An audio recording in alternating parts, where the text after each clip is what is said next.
오늘 말씀은 기억과 관련된 주제입니다. 여러분들은 신앙생활하면서 어떤 좋은 기억을 가지고 계십니까? 저는 한신교회에서 아주 좋은 기억을 얻었습니다. 아직 친한 분들이 많지 않아서 저랑 말문을 어떻게 틀까 고민하는 분들이 계시는 것 같아요. 저도 마찬가지고요. 2024년에는 성도님들 만나러 커피숍이든 성도님들 댁이든 아니면 교회든 이렇게 방문할 계획을 가지고 있습니다. 근데 종종 권사님들께서 또 집사님들께서 과분하게도 저에게 재벌집 막내 아들의 첫 번째 손주 사위, 손주 닮았다고. 맞나요? 저는 그 드라마를 보지는 않았습니다. 근데 그런 얘기를 하도 들으니까 궁금해서 찾아보게 되더라고요. 그 연예인의 이름이 김남희입니다. 맞죠? 지금 계속 얘기하시는 거죠? 맞아, 닮았어. 막 지금 그러고 뒤에서 그러고 계시는 것 같아요. 제가 봐도 좀 잘 맞더라고요. 맞습니다. 나이도 비슷한 것 같고 안경도 어떻게 비슷하게 맞춘 것 같고 좀 그렇습니다. 너무 좋은 기억이 저에게 남아 있습니다. 사실 한신교회는 2023년 10월 8일에 부임했지만 담임 목사님으로부터 전화를 받은 것은 2년 전이었습니다. 만 3년 전이었어요. 담임 목사님 목소리가 저는 그렇게 부드럽고 마음이 편안한지 몰랐었습니다. 저한테 좋은 기억을 주셨어요. 왜냐면 저는 까마득한 후배거든요. 그러니까 편하게 해도 됐을 텐데 굉장히 정중하게 젠틀하게 말씀을 해주셨어요. 그래서 속으로 이 목사님 밑에서 목회를 배우면 참 좋겠다, 많은 것들을 배울 수 있겠다 하는 생각을 했었습니다. 물론 그때는 거절했었죠. 목사님은 그런 기억으로 저를 기억하고 계실 거고 저는 목사님을 아마 이런 좋은 목사님으로 아마 기억하지 않을까 싶어요. 청소년부 친구들도 기억에 남습니다. 청소년부 친구들이 청소년 때 보통 이렇게 좀 뾰족뾰족 하잖아요. 성격들이랑 말들이. 근데 청소년부 친구들이 찬양을 2명이 회원이 하는 거예요. 그게 굉장히 저는 신선했습니다. 여기 청소년부 친구들은 적극적이구나. 하나님을 찬양하는 걸 좋아하는구나. 이런 기억으로 제게 남아있어요. 사실 한신교회는 22년 전에 제가 와 봤었습니다. 제 친구가 한신교회 총무교사였어요. 대학교 1학년 때. 그래서 한신교회라는 곳에 내가 교육 파트의 총무로서 역할을 하게 되었는데 너 한번 같이 가볼래? 저한테 그러더라고요. 그래서 22년 전에 여기 왔을 때 이 많던 건물들이 거의 없었어요. 그래서 저는 속으로 든 생각이 벌판 같은데 여기다 교회를 지으셨네? 이런 생각을 했었고 첫 이미지가 그랬고, 그리고 나서 교회 안에 들어왔는데 교회가 너무 아름다운 거예요. 마음도 편안해지고 대예배당에 딱 앉았는데 그랬던 기억이 있습니다. 그런 기억이 있었는데 제가 이 교회에 부목사로 오게 될 줄은 몰랐어요. 꿈에도 생각을 못했었습니다. 여러분들은 신앙생활 하면서 어떤 기억이 있으신가요? 특별히 하나님과 어떤 기억이 있으신가요? 그런 기억이 있으신 분들이 제 생각에는 수요 예배에 앉아 계시는 거라고 생각합니다. 특별히 하나님과의 좋은 기억, 하나님께서 내게 베풀어 주신 은혜를 잊지 않고 마음에 새기고 기억하는 성도는 이 자리에 있으리라고 여겨집니다. 저는 하나님께서 2번의 목숨을 구해 주셨습니다. 한 번은 물에 빠졌을 때, 한 번은 불에 탔을 때. 그래서 구급차를 2번 탔어요. 등에는 화상 자국도 있습니다. 물에 빠졌을 때는 다행히 수영을 제법 해서 바닷가 출신이어서 목숨을 구원받을 수 있었습니다. 그래서 제가 기억하는 하나님은 나의 생명을 구원하신 분입니다. 그래서 저는 그렇게 고백해요. 제가 고백하는 하나님은 나의 생명을 구원하신 분입니다. 여러분들은 옆에 계신 분들의 얼굴을 보면서 이렇게 이야기했으면 좋겠어요. 당신의 얼굴에 빛이 납니다. 이제부터 본인은 옆에 있는 사람을 그렇게 기억할 거예요. 이 사람은 나에게 빛이 난다고 칭찬해 준 사람. 이렇게 기억하게 될 겁니다. 하나님과 관련된 기억에 관한 에피소드들이 구약 성경에 여러 번 언급되는데요. 저는 특별히 창세기 19장 29절에 있는 에피소드를 여러분들에게 소개할까 합니다. 창세기 19장에 보면 하나님께서 화가 많이 나셨어요. 소돔과 고모라라는 땅이 등장하는데 거기가 어떤 땅인지 아시죠? 악이 만연해 있던 땅이었어요. 하나님께서 악을 싫어하시는데 악이 만연해 있자 그곳을 멸하시기로, 없애버리시기로 작정을 하셨습니다. 그래서 없애려고 마음을 먹었는데 하나님이 아브라함이 기억이 나는 거예요. 아브라함의 조카 롯과 그의 가족들이 그 땅에 살고 있던 것을 기억하셨습니다. 그래서 그 땅을 멸하시는데 롯이 그 땅을 나올 수 있도록 배려를 해주셨어요. 롯과 그의 가족들이 나오려고 할 때 롯은 하나님을 바라보았기 때문에 앞을 보고 있어서 그 멸망의 소용돌이에 빠지지 않을 수 있었습니다. 반면에 그의 아내와 자녀들은 미련이 남아서 이렇게 소돔과 고모라 땅을 뒤돌아 보았습니다. 그리고 나서 기둥들이 되었습니다. 창세기 19장 29절 말씀 한번 볼까요? 같이 읽겠습니다. 시작. 하나님이 그 지역의 성을 멸하실 때에 곧 롯이 거주하는 성을 엎으실 때에 하나님이 아브라함을 생각하사 롯을 그 엎으시는 중에서 내보내셨더라. 여기서 생각하사가 바로 기억입니다. 하나님께서 아브라함을 기억하셔서 구원의 은총을 롯에게 베풀어 주신 것입니다. 하나님과 인물 사이에도 기억은 중요한 작용을 하지만 인간과 인간 사이에서도 기억은 중요한 작용을 합니다. 억울한 누명을 쓰고 감옥에 갇혀있던 요셉은 술 맡은 관원장의 꿈을 해석해주고 그가 곧 복직하리라고 복의 말을 술 맡은 관원장에게 전했습니다. 그리고 복직이 되었을 때 자신을 기억해달라고 부탁했습니다. 창세기 40장 14절 말씀 한번 보겠습니다. 당신이 잘 되시거든 나를 생각하고 내게 은혜를 베풀어서 내 사정을 바로에게 아뢰어 이 집에서 나를 건져 주소서. 아멘. 건져 주소서는 나를 좀 구원해 주소서 하는 말이고, 이 집에서라는 표현은 감옥입니다. 감옥에서 나를 좀 구원해 주세요 라고 간청한 거예요. 그러나 관원장은 그를 까맣게 잊어버렸습니다. 그를 기억하지 못했습니다. 40장 23절 술 맡은 관원장이 요셉을 기억하지 못하고 그를 잊었더라. 몇 년 동안이었냐면 무려 2년 동안이었습니다. 40장에서 41장으로 한 절이 넘어갔는데 세월은 2년이나 지났어요. 41장 1절 이렇게 기록되어 있어요. 만 2년 후에 바로가 꿈을 꾼즉 자기가 나일 강가에 서 있는데, 바로 왕이 꿈을 꿨어요. 그리고 나서 꿈을 해석할 수가 없게 되니까 주변 사람들에게 알렸겠죠. 주변 사람들 중에 복직되어서 다시 술 맡은 관원장이 그 일을 하게 됐을 때 문득 생각이 났던 거예요. 꿈을 해석하는, 기막히게 해석하는 그 사람 어디에 있을까? 감옥에 있구나. 그래서 그가 이렇게 고백합니다. 41장 9절입니다. 술 맡은 관원장이 바로에게 말하여 이르되 내가 오늘 내 죄를 기억하나이다. 이제 기억이 난 거예요. 무려 2년 만에. 절망의 구렁텅이에 빠져 있을 때 그 사람은 가장 힘든 때를 보내겠죠. 근데 그 사람이 어떤 때 더 힘들까 제가 상상을 한번 해봤어요.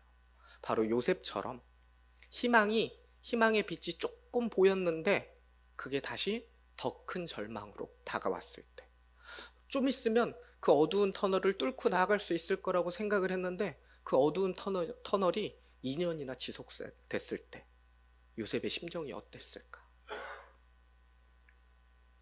그때가 어쩌면 정신적으로는 가장 어두운 터널의 기간인지도 모릅니다. 이 절망의 순간은 술 맡은 관원장이 기억을 회복할 때에야 겨우 해결의 실마리를 찾습니다. 사람끼리의 기억도 중요하지만 하나님과 하나님의 백성 사이의 기억도 참 중요합니다. 이 점을 생각하면서 오늘 말씀을 살펴보도록 하겠습니다. 새해 첫 주 수요일이라 부담이 많이 됐습니다. 어떻게 하면 성도님들에게 하나님의 말씀을 전하며 은혜를 끼칠 수 있을까 생각을 해봤습니다. 첫 번째, 하나님께서 우리를 기억해 주시는 한 해가 되기를 바랍니다. 하나님이 우리를 기억하시는 것이 굉장히 중요합니다. 특히 하나님의 기억은 하나님의 백성에게 구원의 문제와 직결되기 때문에 더욱 중요합니다. 성경의 몇 가지 예를 들어보면 다음과 같습니다. 창세기 8장에 보면 노아의 홍수 이야기에서 아주 중요한 대목이 나옵니다. 창세기 8장 1절 말씀 한번 같이 읽겠습니다. 시작. 하나님이 노아와 그와 함께 방주에 있는 모든 들짐승과 가축을 기억하사 하나님이 바람을 땅 위에 불게 하심에 물이 줄어들었고. 마찬가지로 세상에 악이 만연해서 하나님께서 화가 많이 나셨고 물로 세상을 심판하시려고 작정하셨습니다. 그리고 억수같이 물을 쏟아 부으셨어요. 물이 그치니까 괜찮을 줄 알았는데 물이 줄지가 않는 거예요. 그때 하나님께서 노아와 방주 안에 있는 노아의 가족과 가축들을 기억해 주셨습니다. 그리고 나서 하나님께서 기억하시자 물이 줄어들기 시작합니다. 하나님께서 기억하시니까 구원이 언제 베풀어질지 몰랐던 그런 절망적인 상황에서 구원의 은총으로, 은혜로 바뀌게 된 것입니다. 이 구절 전까지 하나님께서 세상을 멸망시키시려고 내리신 홍수가 점점 더 심해졌습니다. 그런데 이 구절에서 바로 하나님이 노아와 그와 함께 방주에 있는 모든 들짐승과 가축을 기억하사, 이 말씀과 더불어 홍수는 가라앉기 시작합니다. 나중에 창세기 9장 15절에 이런 말씀이 기록되어 있어요. 내가 나와 너희와 및 육체를 가진 모든 생물 사이에 내 언약을 기억하리니 다시는 물이 모든 육체를 멸하는 홍수가 되지 아니할지라. 그리고 나서 여러분들은 무지개를 보면 어떤 생각이 드십니까? 아, 성경 말씀에 이게 있었지 하고 기억하시죠? 괜히 기분이 좋아지고. 왜 그래요? 왜 그럴까요? 제가 생각해 봤을 땐 하나님께서 약속을 하셨고 그 약속을 기억하시고 구원의 은총을 베풀어 주셨다는 사실을 여러분들도 기억하고 있기 때문이 아닐까 하는 생각을 해 보았습니다. 출애굽기에서도 기억은 중요합니다. 하나님께서 애굽에서 노예 생활을 하던 이스라엘 백성의 소식을 들으시고 기억이 나셨어요. 어떤 기억이었냐면 출애굽기 2장 24절의 말씀. 하나님의 그들의 고통 소리를 들으시고 하나님이 아브라함과 이삭과 야곱에게 세운 그의 언약을 기억하사. 창세기 12장 3절에 보면 12장 1절부터 3절까지의 말씀을 보면 하나님께서 아브라함에게 명령하셨죠. 너는 본토 친척 아비집을 떠나 내가 내게 지시할 땅으로 가라. 그곳이 어디인지 모릅니다. 언제 이 여정이 끝나는지도 모릅니다. 수많은 맹수와 도적대들의 위협에 놓일 수도 있습니다. 사막을 건너다가 물을 구하지 못하면 목숨을 위협받을 수도 있습니다.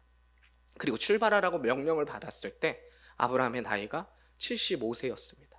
그럼에도 불구하고 아브라함이 하나님의 말씀에 순종하자 하나님께서 약속해 주셨습니다. 하늘의 별과 같이 바다의 모래알 같이 너에게 너의 자손들이 번영하는 복을 내게 주겠다. 그랬는데 지금 애굽에서 종살이를 하고 있는 거예요. 그러니까 하나님께서 약속하셨던 그 복의 말씀이 하나님이 생각나셨어요. 하나님이 기억해 주셨습니다. 이처럼 하나님에게 기억되는 것이 중요하기 때문에 모세는 황금 송아지 우상의 범죄로 인해 온 이스라엘 백성이 멸절의 위기에 처했을 때 하나님께 기억해 달라고 간청합니다. 출애굽기 32장 13절 말씀입니다. 주의 종 아브라함과 이삭과 이스라엘을 기억하소서. 주께서 그들을 위하여 주를 가리켜 맹세하여 이르시기를 내가 너희의 자손은 하늘의 별처럼 많게 하고 내가 허락한 이 온 땅을 너희의 자손에게 주어 영원한 기업이 되게 하리라 하셨나이다. 그래서 하나님께서 마음을 돌이키십니다. 여러분 혹시 자신의 삶에서 어두운 순간을 지나고 계시는 분 혹 있습니까? 도무지 뭘 어떻게 해야 할지 모르는 상황에 처해 있습니까? 믿음의 선배들처럼 하나님께서 여러분을 기억해 주시기를 간구하시기 바랍니다.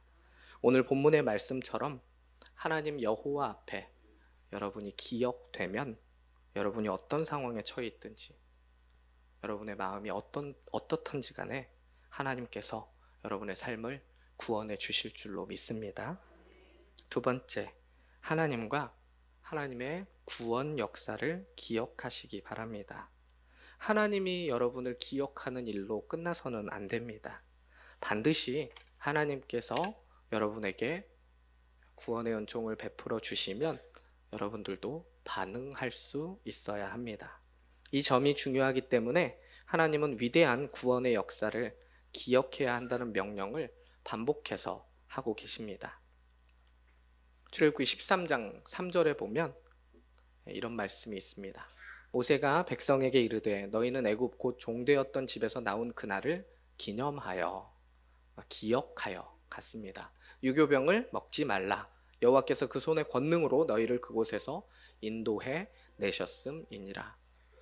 탈출 직전에 누룩을 넣고 빵을 부풀릴 시간이 어디 있었겠어요? 그럴 시간 없습니다. 그래서 우리는 성찬식 때 전병 같은 거 보면 오늘은 예수 그리스도께서 나를 위하여 십자가에 죽으시고 부활하신 것을 기억하는 날, 이렇게 생각이 나죠? 마찬가지입니다. 하나님께서 구원의 은총을 베풀어 주셨다는 것에 반응으로 여러분들도 하나님을 꼭 기억해야 합니다. 사무엘의 어머니의 이름이 한나입니다. 한나회 있나요? 네, 맞아요. 한나회 분들 보면 사무엘의 어머니가 생각이 날 것 같습니다. 기억이 날 것 같아요. 한나가 주변 사람들로부터 손가락질을 받고 있었어요. 왜 그랬을까요? 자녀는 하나님이 주신 선물이라고 표현합니다. 맞죠? 하나님께서 주신 선물이기 때문에 소중하게 대해야 돼요. 선물을 함부로 대하는 사람은 아무도 없잖아요. 우리가 자녀를 인격적으로 대할 때 그것에 대한 반응으로 자녀들도 우리를 인격적으로 대해 줄 겁니다. 어쨌든 이 한나가 하나님의 선물이 없었어요. 지금도 자녀가 없으면 겉으로 티는 안 내도 수근수근 하는 그런 분위기들이 있잖아요. 당시에는 그게 굉장히 심했나 봅니다. 그래서 성전에 나와서 간절하게 기도했어요.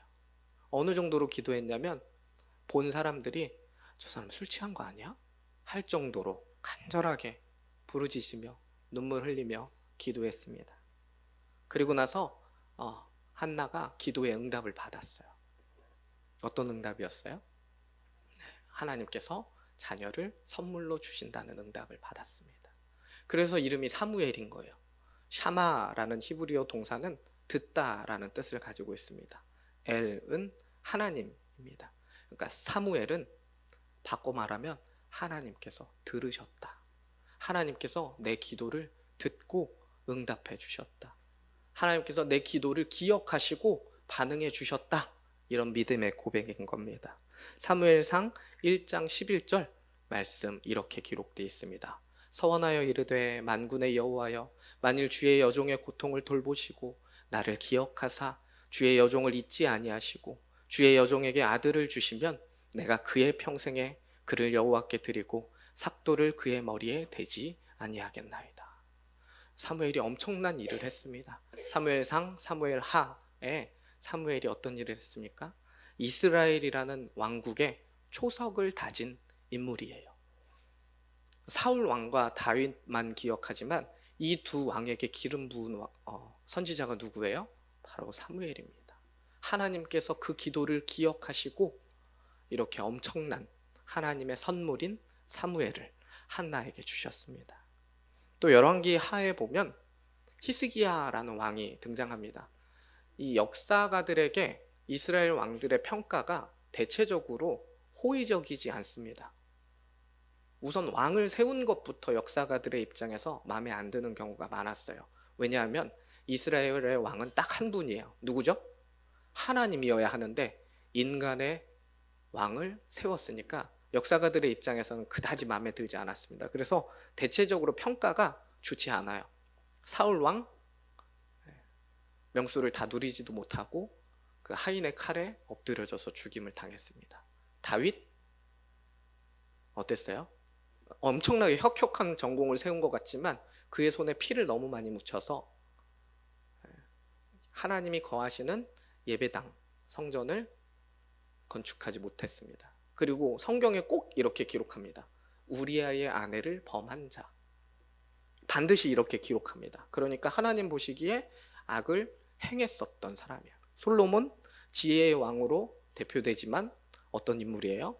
솔로몬이 그의 임기 말년에 이방 여인을 이렇게 정략적으로 결혼을 합니다. 그리고 나서 이방 여인이 데려온 이방 신들도 같이 모십니다. 신당을 짓고 그 일로 인해서 어떤 결과를 맞았어요? 나라가 둘로 쪼개지는 아픔을 겪었습니다. 근데 열왕기하 20장에 보면 히스기야라는 왕이 등장하는데 이 왕은 하나님 보시기에 의로운 사람이었습니다. 이렇게 평가받는 사람이 별로 없어요, 왕 중에. 근데 이 사람이 곧 죽게 되었던 거예요. 선지자 이사야를 통해서 예언을 듣습니다. 눈앞에 있는 이스라엘 백성이 눈에 밟히는 거예요. 조금만 더 살게 해주시면 이 백성들을 더 행복하게 다스릴 수 있을 텐데 하는 생각에 울면서 통곡합니다. 그리고 열왕기하 20장 3절에 이렇게 고백합니다. 여호와여 구하오니 내가 진실과 전심으로 주 앞에 행하며 주께서 보시기에 선하게 행한 것을 기억하옵소서 하고 히스기야가 심히 통곡하더라. 그리고 나서 어땠어요? 15년이나 그의 생명이 연장되는 복을 누릴 수 있었습니다. 하나님의 기억과 구원에 대한 소망은 또한 우리가 하나님을 기억하는 것으로 연결되어야 합니다. 우리는 하나님의 크신 구원에 대한 기억을 우리가 하나님을 경외하고 하나님의 말씀대로 사는 삶을 통해서 구현해 내어야 합니다. 우리가 하나님을 기억하는 것으로 연결될 때 하나님은 우리에게 다시 복된 삶으로 은혜를 베풀어 주십니다. 인간은 망각의 동물이라고 이야기하는 사람도 있지만 제가 생각하기에 신앙생활 하는 사람들은 기억을 잘하는 사람들입니다. 여기 어떤 분 옆구리를 쿡 찔러서 말씀 암송 한번 해보세요. 좋아하는 말씀 구절. 못하시는 분 아무도 없을 겁니다.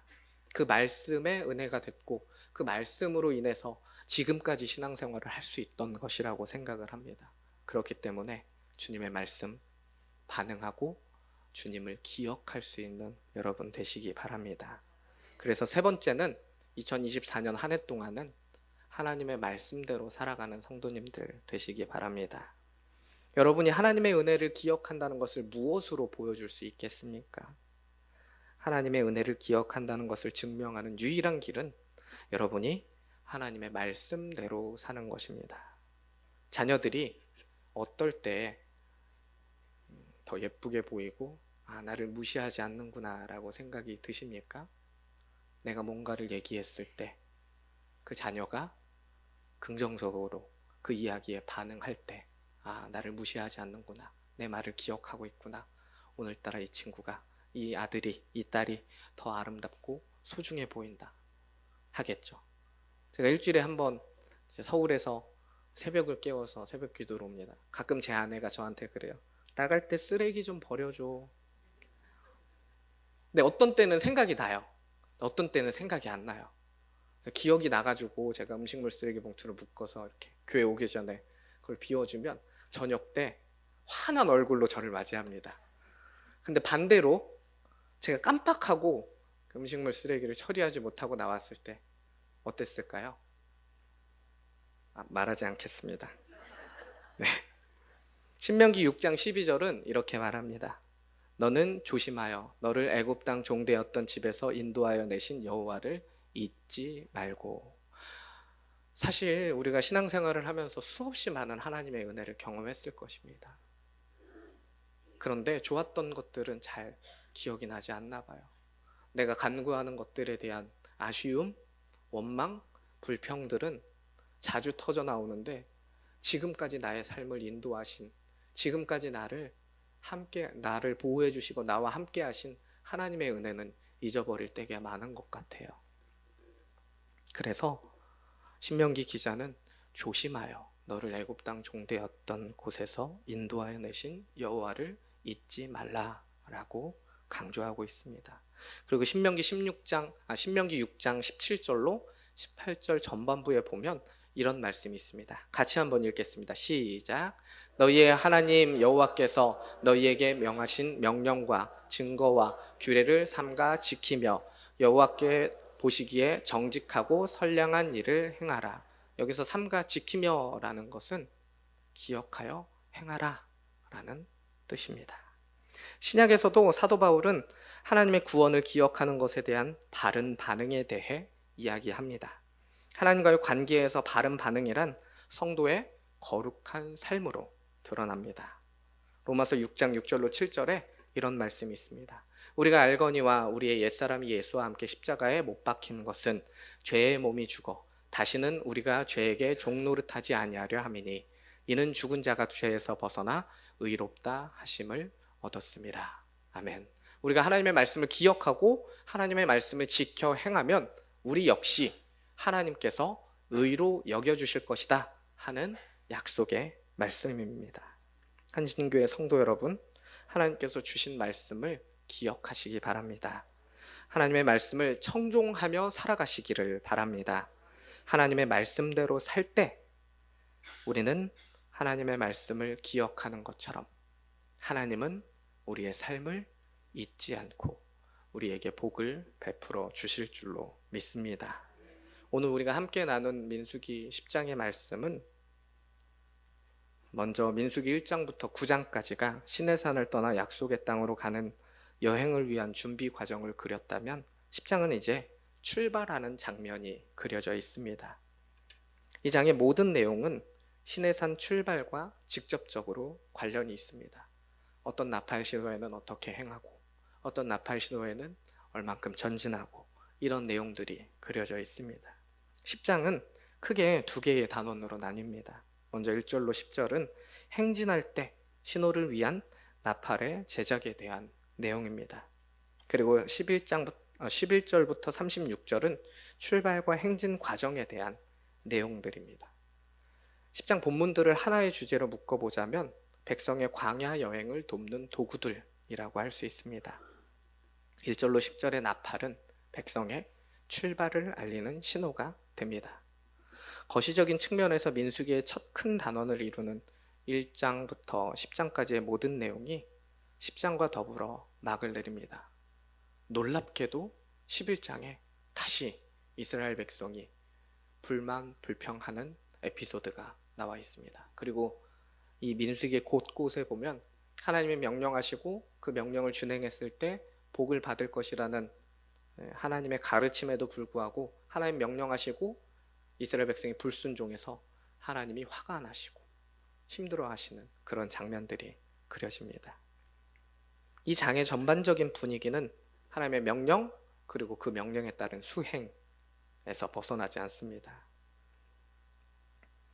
이스라엘의 불순종과 불평, 하나님과의 갈등 이야기들이 성경책에 이렇게 끊임없이 나오는 이유가 무엇일까? 믿음의 후대들에게 어떤 메시지를 전하고자 성경은 이런 말씀들을 계속해서 기록하고 있는 것일까? 이런 극적인 에피소드들이 우리들에게 가르쳐 주는 것은 딱 하나입니다. 하나님께서 말씀하시고 말씀하셨을 때 우리는 지켜 행해야 한다. 성도 여러분, 오늘 말씀과 같이 여러분이 하나님으로부터 기억되는 성도가 되시기를 소망합니다. 또 그 기억으로 인해 구원을 얻고 그 구원에 대한 기억과 감격으로 하나님이 원하시는 삶을 사는 성도님들 다 되시기를 소망합니다. 말씀을 기억하고 그 말씀에 순종하는 모습으로 하나님의 기억과 여러분의 기억이 선순환되는 역사가 여러분의 삶에 매일 나타나기를 주님의 이름으로 소망합니다. 기도드리겠습니다. 하나님, 2024년 첫 수요 예배에 저희들을 불러주시고 기억하여 주시고 말씀으로 은혜 베풀어 주심에 참으로 감사드립니다. 지금까지 베풀어 주신 은혜가 참 많았음에도 불구하고 우리는 하나님의 은혜를 일일이 기억하지 못하고 때로는 하나님의 말씀을 듣지 않고 또 때로는 하나님의 마음을 아프게 하는 삶을 살았었습니다. 그러나 이제 하나님께서 우리를 기억해 주시길 원합니다. 우리도 하나님의 말씀을 기억하기를 원합니다. 하나님의 말씀을 기억하고 청종함으로 하나님으로부터 기억받고 또 은혜 받고 하나님으로부터 궁극적으로 우리의 삶이 구원받는 은총을 여기 함께 모여 예배드린 성도님들에게 다 허락해 주시옵소서. 그렇게 이루실 주님을 기대하고 소망하며 예수 그리스도의 이름으로 간절히 기도드리옵나이다. 아멘.